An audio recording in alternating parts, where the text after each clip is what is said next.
Here we go, in another adventure, huh? Yeah. Yeah. Yeah. Eric is, I think, turning us live here in just a minute. Okay.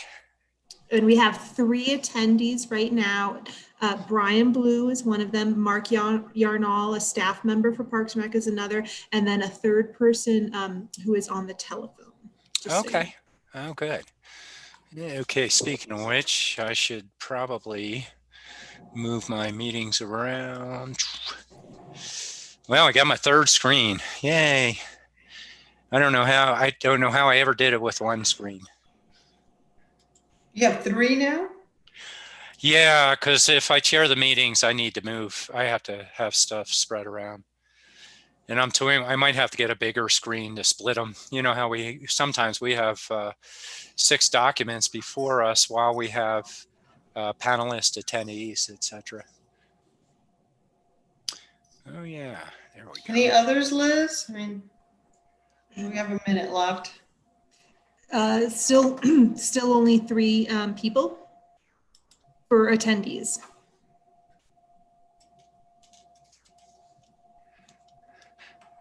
It's like a public meeting, huh? Sometimes. Mm-hmm. Yep. Do we know who the phone person is? No, we do not. Okay. I just would have expected more people, I guess, signed in by now, but we'll roll with it. Or word from the other meeting went around. I don't know. Yeah, could be. Plus, you guys had it posted also, didn't you? Correct, we did. Okay, good.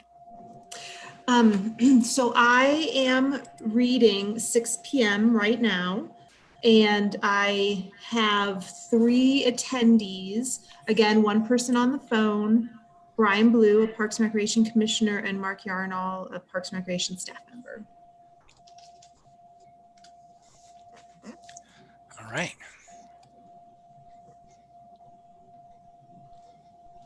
And I'm good whenever, Cynthia. I don't know if you want to wait or how you want to go about it. So. Yeah, I think I'll welcome everybody and then toss it right over to you like we did Tuesday.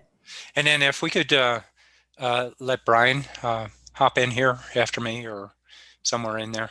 I offered it to him, but he said he'd rather just chime in. I'll introduce him, but he said he'd rather chime in. Oh, okay. Oh, good. So you did. Yeah, I left him a voice message, but we never spoke to each other. So that's good. Okay.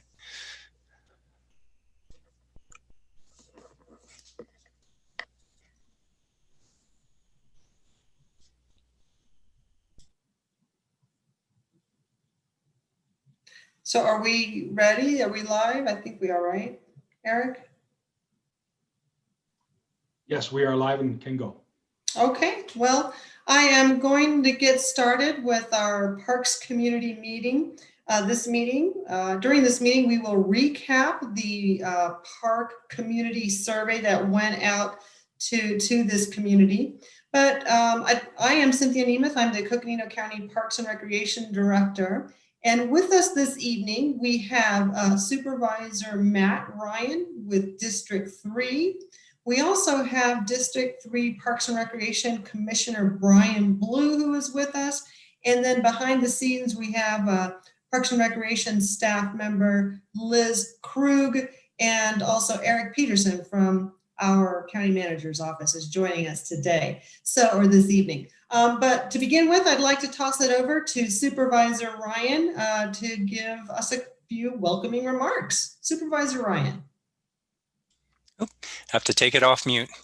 The sign of the times. Yeah, first and foremost, I want to welcome everybody here, and it's really important. I understand there's a little chatter on Facebook about what we're doing or we're not doing, and there were questions associated with the survey that went out, and so just to give a little bit of an overview associated with that. So a few years ago, probably 2 years ago, Cynthia can update you more so than I, we launched into an update of our master plan for our parks throughout the county. And looking at that, the county, initially we only had Fort Tuthill as our permanent park. After we did the Coconino Parks and Open Space Initiative, we were able to build additional parks. For those in the parks area, usually you would see them more as a regional component. In Williams, we have Cataract Lake County Park that a lot of people really enjoy the improvements, the ability to fish, etc. We've been making improvements at Fort Tuthill, a park that we built that a lot of the school kids use for tournaments and all, is Peaksview Park in Doney Park. Anyway, in launching into this master plan, we have been hearing from a lot of communities, not just parks, about, it's a county. It's not just one specific community. Is there any way that you can, when you do the master plan, can we provide input, the community members? And from the board perspective, we also were pushing for that. It's a broader county. Let's get get an idea of what people want to do. So Parks and Recreation actually came to Parks twice when they were putting together the master plan, and they reached out, and Cynthia can give you more background on that. And it was getting input associated with it. Is there any way that we can look at Parks and Recreation and what does it mean to the other communities? From that process, folks in parks actually reached out to Parks and Recreation Department, and Parks and Recreation, working together with our commissioners, Brian Blue and Michelle Wesson, reached out to the community to see, what the questions were, what they were looking at. So with that, there was some interest associated with, several different components, but we have younger families in the parks area. And there's an interest of, is there, can we do improvements, whether it's associated with some of the open spaces, and you have plenty of them. You sure know that in the parks area, but and/or can we do improvements with our playground equipment or the playing field? There are different ideas that have been out there. With the community reaching out and asking for taking a look at this, our Parks and Rec department worked together, actually brought in NAU professor Chuck Hammersley that runs the Parks and Rec department at NAU. The effort itself was stimulated by your community members.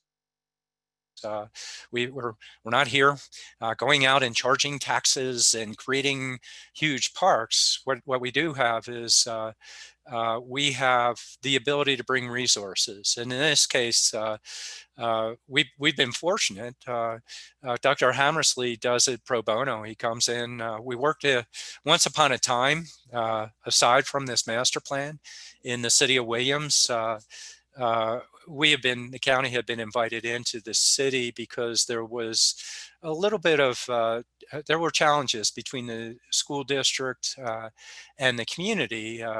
The playground equipment out in the middle school, elementary middle school, it was dated, and they had prairie dogs all throughout the playground, and the community really wanted to do something different. And actually what we did was just asked Dr. Hammersley, could you take a look at this? And he actually went in and drew up a plan for the school district and for the community. And what they did was they used their own initiative. They did fundraising in the community. They worked together with the school to bring in new playground equipment. And so they've been really kind. NAU's been quite helpful in that kind of way in providing those type of resources. In this case, Cynthia can explain further, but our Parks and Rec department reached out to Dr. Hammersley and told them what was going on. If I get the story wrong, Brian, you can always correct me on this. But what they typically do in the Parks and Rec department is they do a comprehensive survey from an educational perspective for their students. And a lot of the questions that you see in the questionnaire that went out were developed by NAU, not our Parks and Rec department, not the county, but as an exercise for their students, but also looking at the community and what they needed to, they thought they typically would ask as an educational and or a professional scoping of what they look at. And that's why you will have seen some of the questions that went in there. There have been questions associated with not everybody was covered. Again, Cynthia could explain it further, but there wasn't any intent to leave anybody out. It was an attempt using the assessor's mailing list to try and capture the community of parks. And there are different ways that different entities use that type of information, or I should say, interpret communities is what they do. Typically, whenever we use the treasurer's information, for many reasons, people don't have their paperwork together. Sometimes they think they do, but they don't fully for their ownership of their land. And I've seen it when we've worked together with communities in the past that try as you may to be comprehensive and bring everybody in. You don't quite get everybody. The good thing about what NAU did with this survey is that they attempted to capture as many people as possible. Often surveys are done statistically and they only capture 100 or so people and do a statistical analysis. So, I think they really attempted to reach out to the community and get a sense of the thoughts, whether pro or con, what the community wanted. And I went on a little bit more than I had intended, but I'm here to answer questions. There's no effort for the county to come in and control parks. It's not a board of supervisors wanting to force something down the community if they don't want it. As a matter of fact, this is a community-initiated process that they asked Parks and Rec to take a look at some of their ideas and maybe help them out. And we have resources that can be tapped. It's really a choice of the community of what they would like to see or not see in the community and what they could put together in a community effort. And so with that, I went on a little bit longer. I'm sorry, Cynthia. I'll turn it back over to you. For the sake of folks that may hop into the meeting, or if you watch this later on, I'll stick around and answer questions of those people that have them. Thank you. Thank you, Supervisor Ryan. Very much appreciate that opening remark and providing a little bit of scope to how it is that we got here today. And I'm going to leave my camera off because last time we did this, I had some internet issue, and we believe that this might help with the online meeting that we're having here today. So I'd like to go ahead and begin with our presentation. And first of all, just to say that thank you for being here. This is a continuing process. But as we move along this presentation, I'd like to present first and then take questions afterwards. If you are online through the Zoom video function, you would raise your hand to ask questions when I'm done. If you are on the telephone and would like to ask questions, you would first need to press *6 to unmute yourself. In the interest of time, we would appreciate avoiding repeating the same question if someone's already asked it. And then also, as with any public setting, we want to be respectful of others' opinions. We want to be active listeners and engage in civil discourse, right? And if you're having trouble with internet, or you're not able to attend in person, or you're viewing this later, because I will make note that this is being recorded, We had a meeting on Tuesday. It was also recorded and it will be posted on our website so others can come back, and you can come back and review what was presented and discussed, or you can share or let others know that the presentation is in a recorded fashion posted on our website. But anyway, this is the email address that you would send a question to us, whether that be today or later on. Our email address is parksrec, PARKSREC @coconino.az.gov. So anyway, the little bit of housekeeping items there. Now, why are we here? And so we wanted to talk about the master plan that was completed through the Parks and Recreation Department in 2019. We visited the Parks community twice to solicit input into that master plan. Questionnaires were also made available, not just to Parks, but throughout the entire county. We visited Parks, like I said, but we also visited other communities, anywhere from Sedona to Fredonia, and it was a very thorough process. Not only those public meetings, as I mentioned, but also a questionnaire, and then a randomly selected survey went out to all county residents, well, 2 county residents, not all of them, because they were randomly selected, those who received the survey. And so that's all the information, all that information was input into the master plan. So community meetings, in some cases more than one, questionnaires and surveys created what now is the 2019 Parks and Recreation Master Plan. Now this summer, aside from the master plan, this summer we were approached by community residents who are interested in exploring enhancing existing park facilities at the school. School representatives were contacted. We put them in contact with your Parks and Recreation commissioners, Commissioner Brian Blue and Michelle Wesson. We had those representatives talk to them because that's what they're there for. Our Parks and Recreation commissioners are representatives of each district, board supervisor appointed. And anyway, subsequent to that, the conversation escalated to our department. And so at that point, we decided the best way to assess the community's interest in any sort of park amenity or community enhancement would be through a survey. And we have a great relationship with NAU and their Parks and Recreation Management Program. As Supervisor Ryan mentioned, they've helped other communities with projects, parks-related projects. We also utilize them for interns. We take interns from them.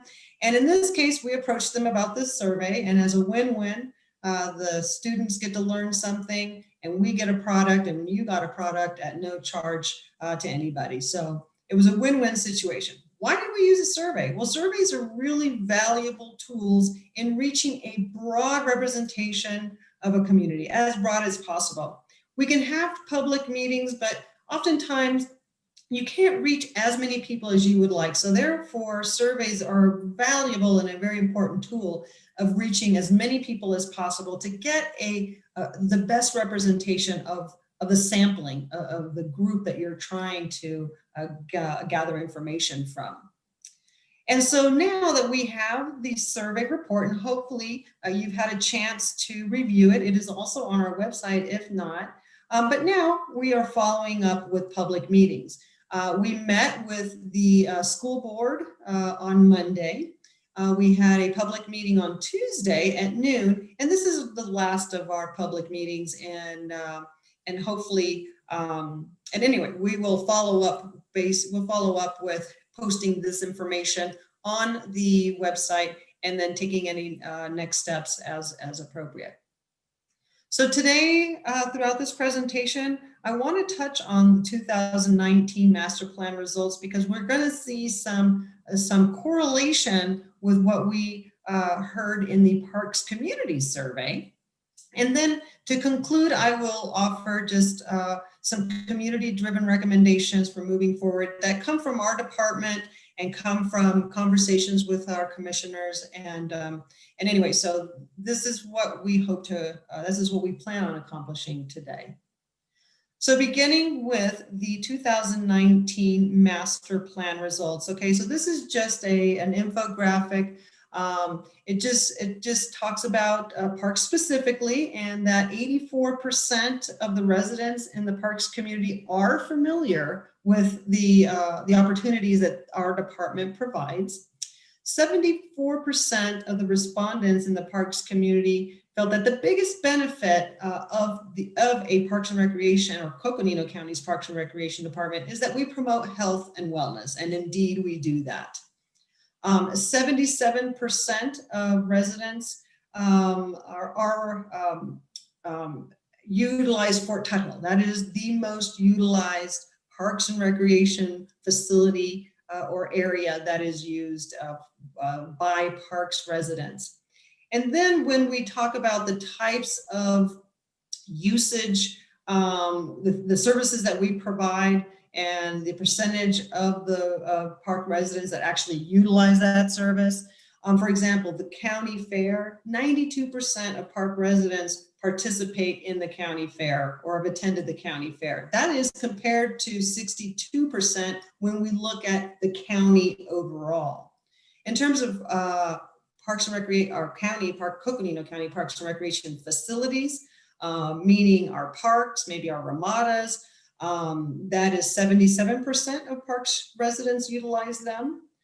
In terms of trails, and when we compare trail usage, overall, 56% of the county respondents utilized the county trail system, which is, in terms of the parks community, 34% do not. That is down from the overall county measure.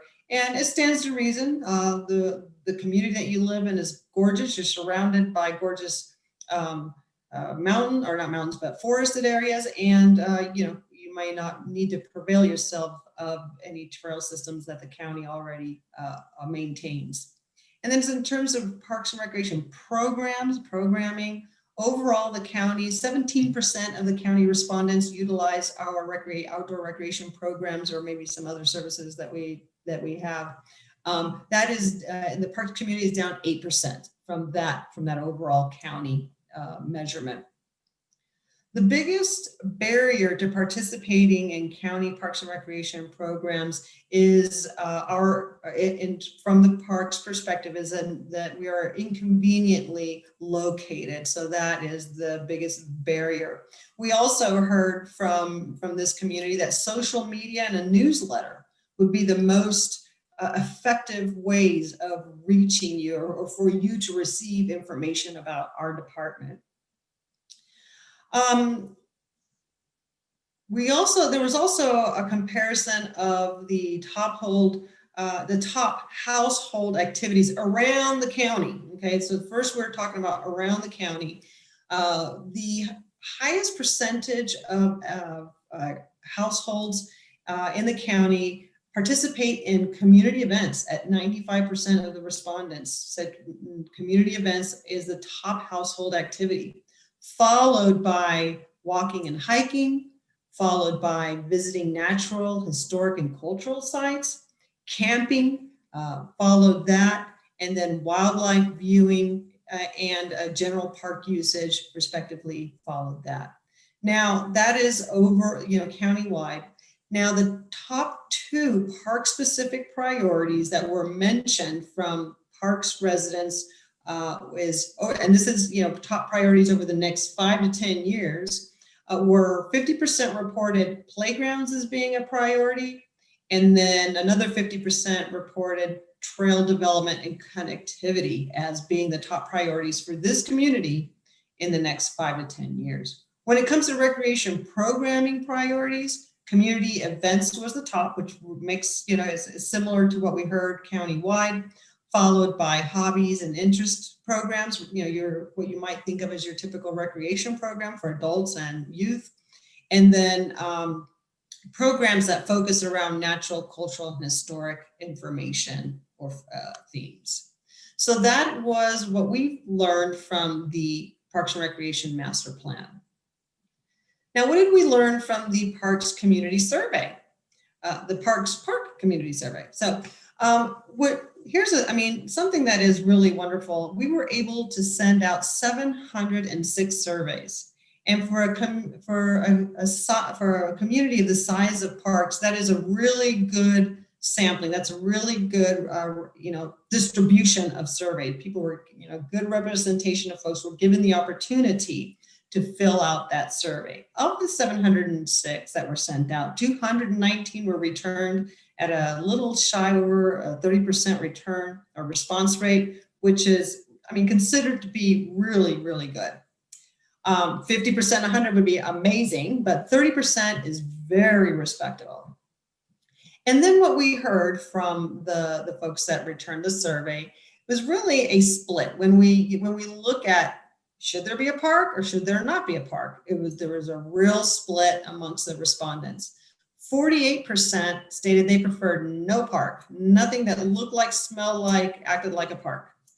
However, 49.6% favored some range of parks and recreation amenity, whether that was renovating the school facilities, whether that be some sort of an active type of recreational park-like feature those generally are like could be a playground, but are also areas like gymnasiums and community centers where you see a lot of activity. Passive recreation is more like a trail usage and stuff like trails, things that you might do individually. So some folks preferred active, some said passive, and then some said active, a combination of active and park preferences. So still a split of people wanting some level of park facility and some and another half opting or preferring a no level of park facility. 36% of the respondents stated that the best location for a park. Now, when we're talking about location for a park, they had 36% stated that the school would be a really good location for that. Comments that came with this question were that, a park could or should be located, or the best place for a park might be near the school, off of Route 66, or near the convenience stores, which are, kind of centrally located, that like a hub of activity already. And then of course others, probably that part of that 48% that preferred no park, stated that that no location in parks was appropriate for a park setting or park-like setting. I took a look at the potential park amenities. So respondents, I looked at just what they responded to be very important park amenities and somewhat important. So if we were to explore something, what did we learn about those amenities that were very important and somewhat important? So on the very important scale, we heard that bathrooms, paths and trails, benches, playgrounds, swings, kind of things, shelters, ramadas, those types of things were very important. On the somewhat level, we heard, again, benches were somewhat important. So we heard that in the very important and rose to the top also in the somewhat important. Also, it rose to the top and the somewhat important were bike racks, playing fields, and then there was a tie. There was a tie for gathering places and ramadas or shelters and playgrounds. And so when I think about a ramada and a shelter, that also kind of, in my mind, conjures up a gathering place. So anyway, those were tied. And then also ranking high in the somewhat category was basketball court. Then I took a stab. I thought it would be interesting to look at what did we learn in the 2020 survey, Park Community Survey, and what did we learn in the 2019 Master Plan? And there were some definitive correlations. So if we look at the top four that came out in the Master Plan and that came out in the survey, or at least top things that came out in the Master Plan and the top things that came out in the survey, walking paths showed up in both, ramadas and gathering places showed up on both, playgrounds showed up on both, and playing fields and courts, basketball courts showed up on both. So that was an interesting analysis. When we asked the question on the survey about potential funding options, overwhelmingly, the majority of the respondents were not in favor of any sort of tax levy, any sort of user fees, or any nonprofit or volunteer effort. However, when we looked at the strongly favor and favor category, we found that 36 or 33% of those folks, those respondents, preferred funding park enhancements through nonprofit means or through volunteerism. So, you know, just to be sure, I mean, there are no taxes to be levied. The county has no land there. We have no funding to build a park or buy land to build a park. So, but one thing I would say that is available is that, you know, there are options such as grants, there are options such as endowments, there's donations, and there are other ways of funding amenities or enhancements like this without taxing or charging folks for them.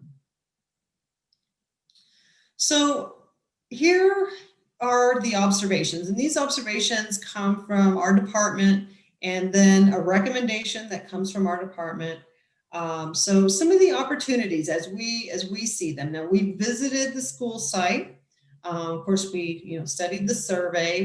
We've spoke to the school. We've collaborated with our commissioners and our staff, and we feel that there are opportunities to compromise between the folks that did not want a park or especially did not want a tax-funded park.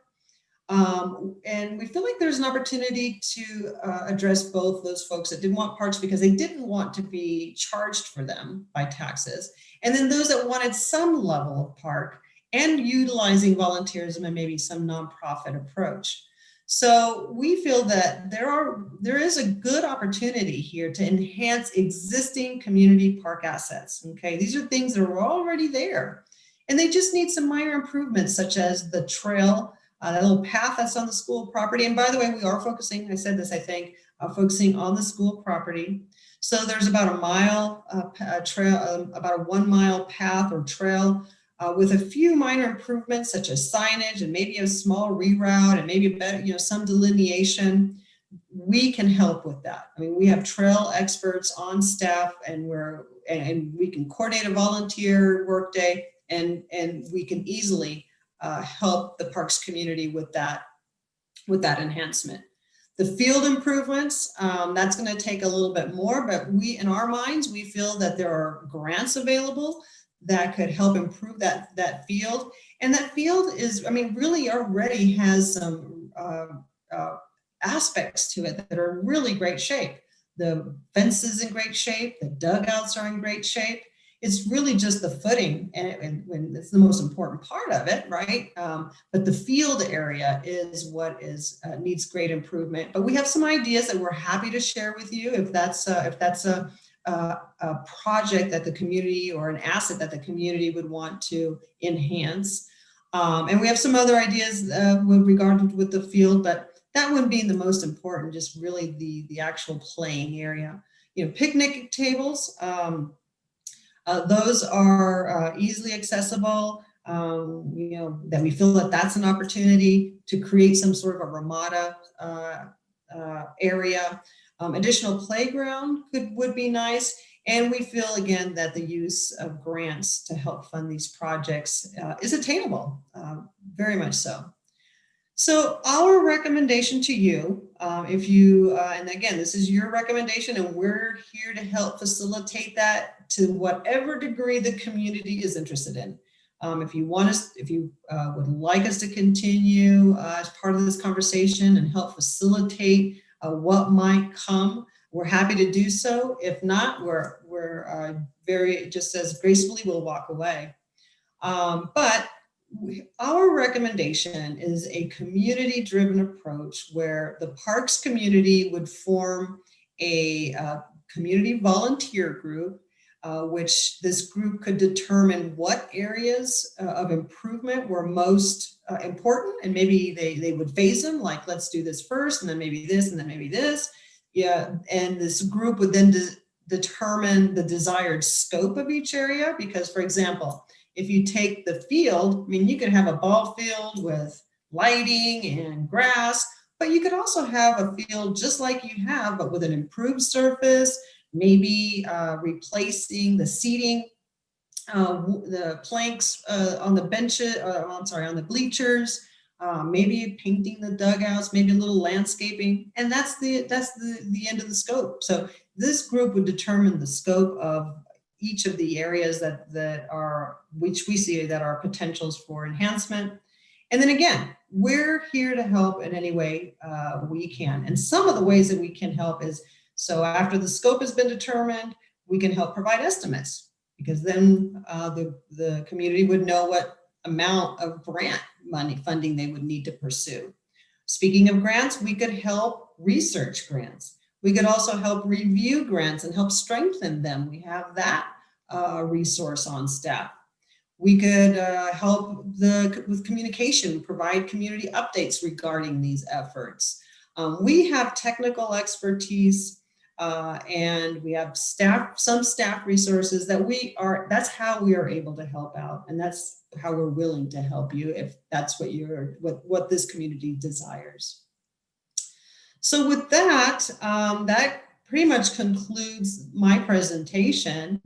And but I do have a call to action that if this community-driven approach where there's a group of volunteers that drive this effort, my question to you is, are you willing to actively participate in a group such as this, whose purpose is to prioritize and develop the scopes of work for the community enhancement project? So that's a call to action.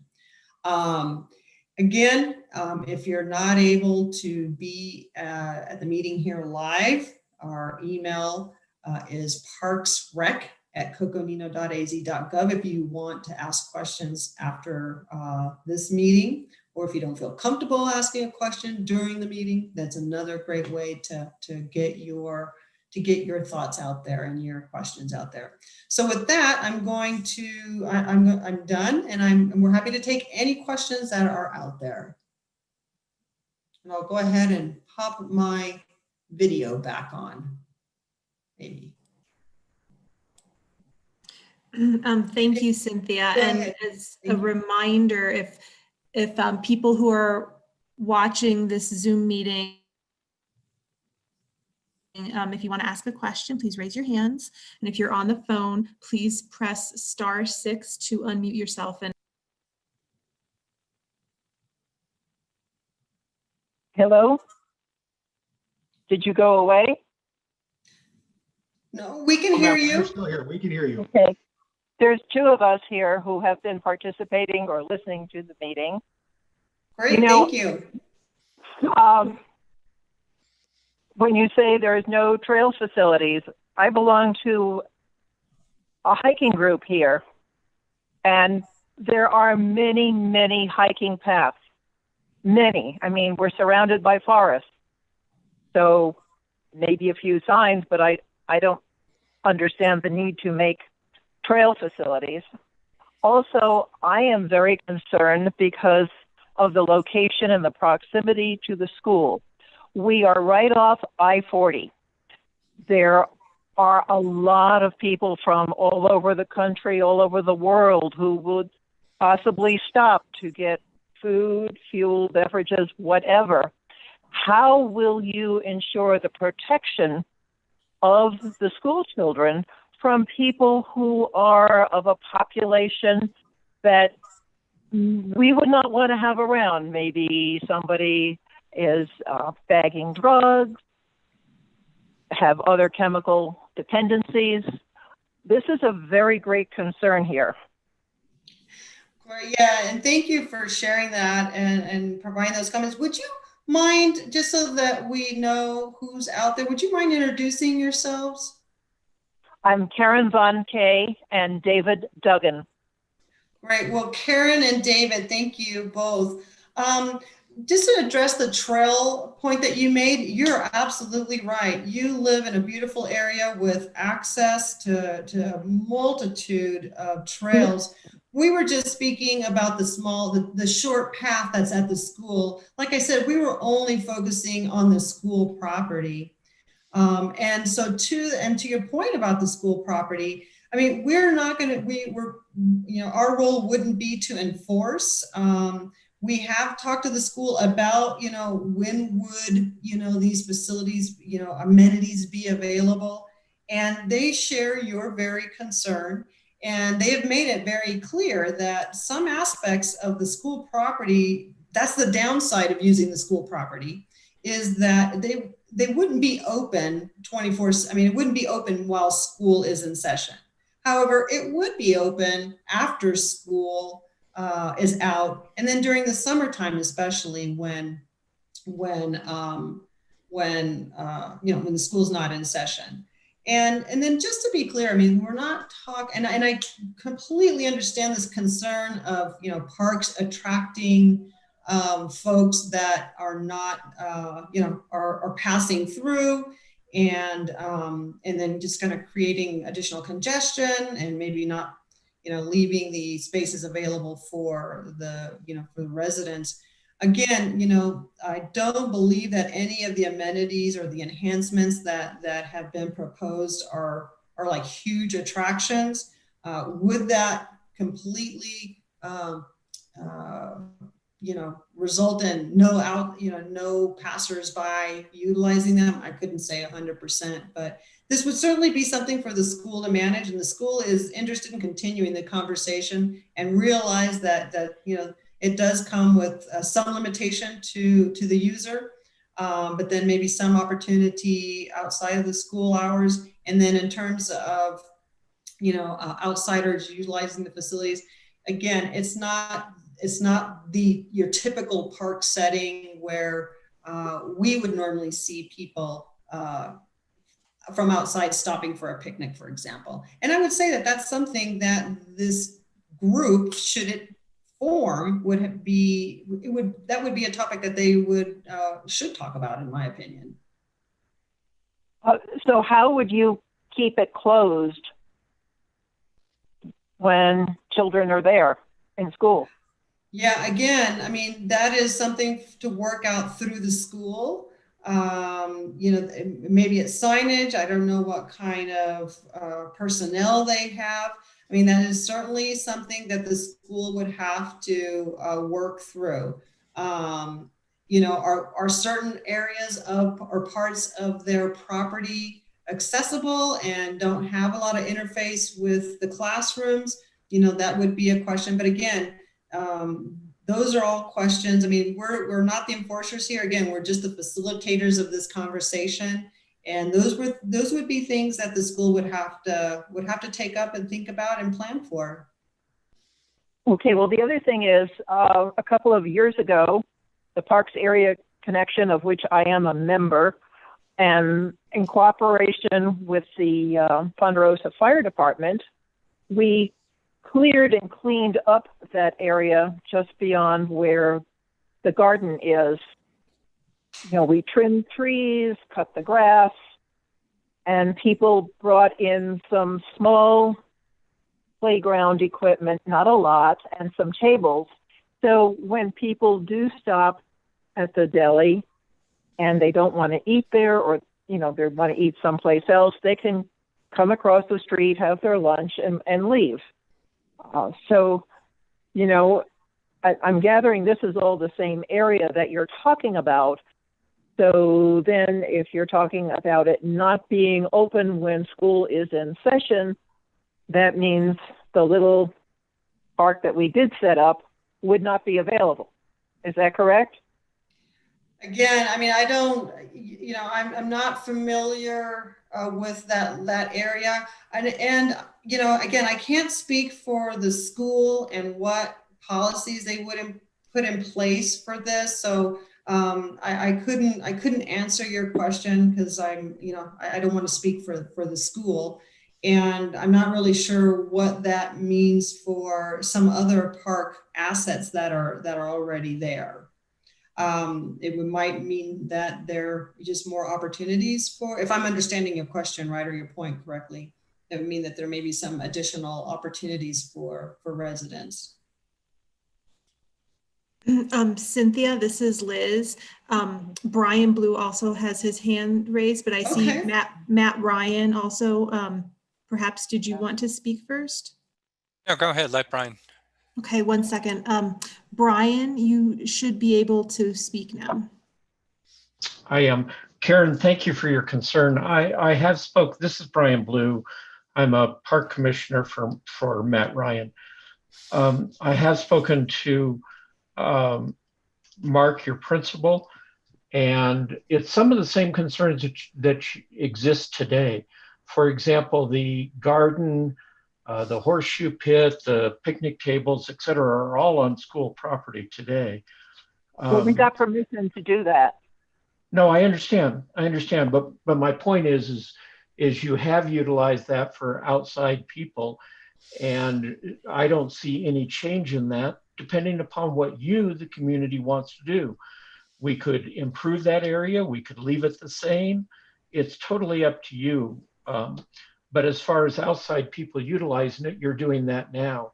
And as far as outside people being on school grounds, that's a situation that exists today. And the way that it's monitored is that the principal and the teachers, et cetera, try and recognize when somebody's on school property that's not appropriate and deal with it at that time. So I think those are some concerns that are being addressed today and will continue to be addressed depending upon what you, the community, wants to do. And as Cynthia has said, it's you, the community, that puts these conversations together and comes up with solutions to these problems and decides whether to move forward or not. Thank you. Well, my observation of the little park that is there is it's not used a lot at all. You know, just people stop and, you know, they have their lunch and they go. From the sounds of it, it looks like we potentially would bring in more people. You know, how do we manage the traffic, the parking, those kinds of things? Again, Karen, it's entirely up to the community as how you want to develop that little corner or not develop it. As you know, it's very actively used when the garden the community garden is active.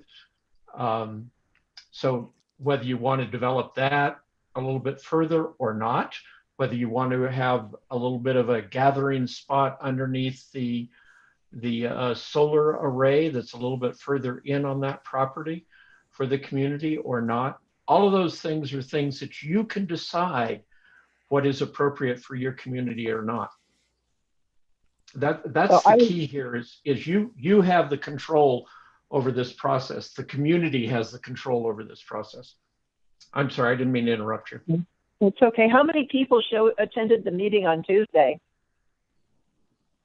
There were about 14 on the meeting on Thursday, and Cynthia also had a session with the school board and some other community members at their annual board meeting a few days before that. Not annual, their board meeting. I'm throwing out things. I'm not making a yay or nay kind of thing, but just concerns, you know, you're great. The unintended consequences. Yeah, that's the purpose of this meeting. Yeah, that's the purpose of this follow-up meeting, for sure. You know, Yeah, you're doing exactly right, Karen. Thank you. People can get enthused and, oh, yeah, we'll get people volunteering. Well, you know how long volunteers last. It's always the same handful of people doing all the work. They move away, they get old like us, you know, and things go by the wayside and then becomes more of an eyesore than what was originally intended. I think that's an accurate caution. And, you know, what it appears that the community is leaning towards relative to the surveys that were taken is to modestly improve what already exists. So not necessarily add major features, but to improve what exists. And you're absolutely right. The sustaining of those features are going to be up to the community. And it's little things like you see people get a wild hair and they see an outhouse and, oh, let's go tip the outhouse, okay? Because I assume that's what you would have for bathroom facilities. Not necessarily, but we might put a fake one out there just so they can tip it for fun.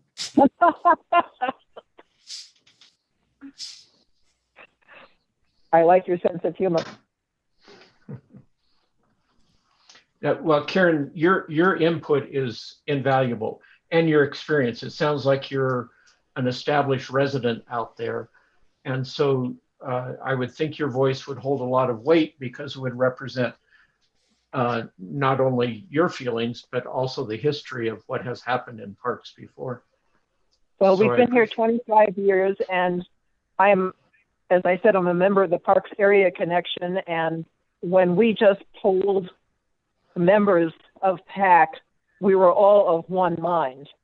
So I feel like what I'm bringing up would come from others in our membership as well. Well, it seems that a representation, at least from the Parks Area Connection in this group, should it form, would be very appropriate and important. I missed the beginning. I heard the appropriate and important, the beginning of what you said.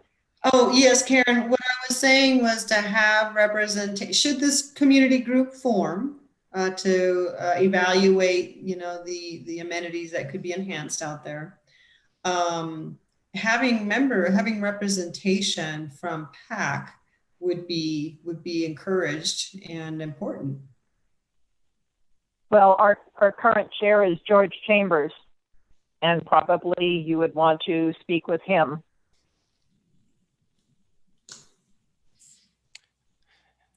So I'll go ahead and hop in at this point. This is Matt Ryan. I think you're on the phone, Karen and David, on this. Just a few different pieces on the discussion. Again, it's not the county coming in and doing, it's the county has resources based on a desire from the community. There was a little bit of variability when interest was spiked associated with does the community want to come together and rally around something. I ran into a number of families that talked about actually resurrecting old ideas. How do you improve the ball field? Can we create a little league opportunity? And I think you probably would remember, but if not, Lieutenant Tozer, Brian Tozer with the Sheriff's Office, independent of being in the Sheriff's Office, once upon a time got the kids together to be a team and play in the Williams Little League. So there are some of the younger families that had that kind of interest. How can we improve the ball field related to it? And then it varied. It could be, maybe there's a Ramada similar to what you did with the, getting the permission from the school and getting the picnic tables over by the community garden. So it just varies. But it's, our discussion back to the community is we're not coming in and building a park. It's up to you. What do you want to do? And do you have champions out there that want to do it? But by the same token, just as you did with, Parks Community Connection took a little bit for you all to come together, but look what you do in supporting the community when there's a need. Somebody loses somebody or there's a fire. You've always stepped up and done really well. You're fundraising to help the community, to help some of the children or those families that don't have money. Again, prior to you coming together as the Community Connection, it was it was parks, independent community, individuals, and everybody rallying around together, but you didn't have a unifying opportunity. When you created your organization and your nonprofit, you provided some opportunity for the community to really come together in a better way. Similarly, with the interest that came in with the survey that happened with the master planning A, and then when community members reached out to our Parks and Rec department and then brought Brian Blue and Michelle Wesson in to talk to them, they're similar interests. We turn back and say, you know, we're not coming out to build a park, but we have resources and we have expertise within our Parks and Rec group, and or if grants were put together, no matter what, if a grant came in, it still would have to go to an organization, either a nonprofit or the school as a potential organization. Otherwise, grants are seldom given to individuals. They can be, but it's hard to get those. Even Right. so, the whole community, you know, you're going to, you know, parks, you know, people are content with what they have, and do they want any more? Well, you know, that's been a piece of the discussion. By the same token, there are some people that really do want something, you know, and so I come back and say, you know, go to the Margaret Mead quote, never doubt that small group of thoughtful, committed citizens uh, uh, that can change the world. Indeed, it's the only thing that ever has. When a small group of individuals from parks, if they really want to do this, we say to the community, well, we have expertise and we have resources. What do you need? And we'll see if there's a way that we can help you with that. And that's what's happening here. It's not, we're not coming in to control or, you know, create a tax. It is, there's been a request by the community. And so the first step with our commissioners going out there and talking to people in Parks and Rec, reaching out to NAU, they did a survey to bring it further, to see, you know, if the interest is there, we're there for you. If it isn't, that's okay. But that's what's happening with this. What are the next steps? I'll pass it back to Cynthia or Brian. Okay, thanks, Matt. Karen, so the next steps are to see, you know, based on our meeting today and our meeting on Tuesday and our meeting with the board, to see if there is a group that would like to be formed. Now, we have heard from members of the school board and from our meeting on Tuesday that there does seem to be an interest in furthering the discussion. And so the next steps are going to be to try to bring that group together and then let them begin that conversation and see, you know, again, what I stated earlier. I mean, you know, to identify what areas of enhancement do they want to pursue, to what degree do they want to pursue, and then of course they're going to have to address some of these questions that you very smartly brought up about, you know, about access and, you know, additional congestion. And, you know, those are all things that, you know, as the conversation evolves, that will have to be considered. As you said, those unintended consequences. I don't know. Our population has changed significantly. I know we have a lot of people who have moved here recently out of state, and people are used to different amenities. And, you know, we all who live in parks moved here for a reason. And that's because it's not Flagstaff. You know, if you want skate parks and all these various activities, you know, and the forest isn't good enough, well, maybe parks isn't the best place for you to be living. Rather than trying to change this quiet community. And we, you know, and I can tell you that, you know, in discussions that we had in preparation for this meeting is that, you know, we hear that. I mean, we heard, I mean, half of the folks that completed the survey and through the comments we heard that sentiment loud and clear. But equally, we heard the other side, right, of wanting some level. I mean, very few people were in favor of like a full-blown, traditional community park like you would see in Flagstaff, for example. That sentiment wasn't really, expressed to a great degree.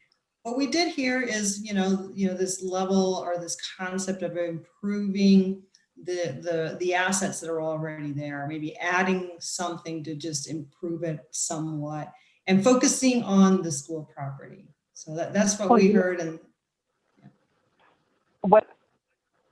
the Parks Area Connection has also done things to support the school, not just individual children and the teachers, but to support the school, and I'm thinking that we are potentially open to ideas of enhancing what is already available to the children on the school campus. And if the school wants to rent it out or make it available after hours or on weekends, that would be their choice. And I can see that. I see that as well, Karen. I do see that as well. I see that. That's what I see as an opportunity. Cynthia, this is Liz. Oh, excuse me. Go ahead, Karen. No, I'm done. Go ahead. I just wanted to say Brian Blue has his hand up. So Karen, I think that's currently where most of the thinking is headed, is to improve modestly the school grounds and make it available to the residents of parks. So I don't think there's anything beyond that that is currently received any popular support. So again, the process is, if there's some people that want to step up and think this process through a little bit more, then we'll go forward. And they'll think about what they want to do. They'll put some plans together. We'll put some costs together, maybe some other, and there'll be more and more conversation with the community if that's what they want. Okay. So I don't think we're very far off from where you are. I don't think, Karen. Yeah, and this is Matt Ryan. I'll add that, I'll go back to the Williams piece in the discussion that happened with their elementary middle school playground. It was the community that did fundraising, but the other piece that with NAU and or our Parks and Rec department, playground equipment transitions, that which we use nowadays might be considered a little bit more dangerous, and or they're just worn out. It provides the opportunity of potentially helping the school. They can't do it all on their own. Come up with maybe it's replacement of equipment, but more appropriate playground equipment, or maybe it's just enhancing the baseball field. It just depends, what the community wants to do, and or individuals collectively that come together within the community, and then they could reach out to us or to the school. It is the school property, so they have the final say associated with something like that. But there's opportunity. It doesn't have to be anything major in the community if the community wants it.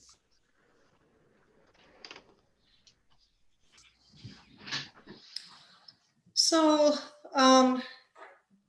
we have we're just over our hour meeting, and I just wanted to offer any final thoughts or comments from anybody. I would like to just say thank you so much for being here, Karen and David. Really appreciate the both of you speaking up and sharing your perspective and those things that this group should be thinking about. I took some notes, and I will, if this group really does come together, I will make sure that this information is shared with them. But any final thoughts or comments from anybody? I just want to say thank you very much for your time and for listening to our concerns. And we will wait to hear further. Karen? Okay, well thank you, Karen and David. Yes. Karen? Yes, Matt. No, this is Brian. I'm sorry. I'm sorry. I can't see you. I know, I know. I can't see Our you internet either. sucks out here. That's what you can do. Give us internet service. So Karen, would you be willing to serve on this committee if it comes together? The committee to do what To talk, specifically? to talk about whether any further development on the idea of a park and parks should go forward or not. I'll say maybe. Okay, that's good enough for me. Okay. Well, thank you for that, Karen. We'll reach out to the PAC or have this, have the committee reach out to the PAC, or somehow we'll connect with that group and see if there's, I think it would be great if you bring such great perspective, but I'm sure you have your plate full. We do. Anyway, think We were about not it. looking to take this on as a volunteer project. I know that. Well, it's just about the conversation. Okay. Yeah, it would just be to be part of the conversation. That's right. Okay. It's not to take a shovel or anything. It's good. Or not to rake pine needles, huh? Right, right. Well, okay. Any final thoughts, Supervisor Ryan? Yeah, I'll just add, because we will put this on the county website, that for those people that may watch this later on, if you're, please provide your input if you're interested. Our Parks and Rec is here to support you if you're interested. I also know some of the discussion in social media. Sometimes people may not feel comfortable speaking up in a public setting for a safe way of speaking to Parks and Rec. Just don't hesitate to reach out to our Parks and Rec department. And if you have ideas or you want to be introduced to people within your community that have similar ideas, they can help facilitate that opportunity. But truly, it's up to the community of parks if you want to bring something forward that would be good for your community. It's your choice to do that, and the county is there to support you if you choose to go that direction. Okay, thank you. You're welcome. Thank you, Karen and David. Really appreciate you being here and sharing today. You're welcome. Okay, stay well and Merry Christmas and Happy Holidays. Well, same to you.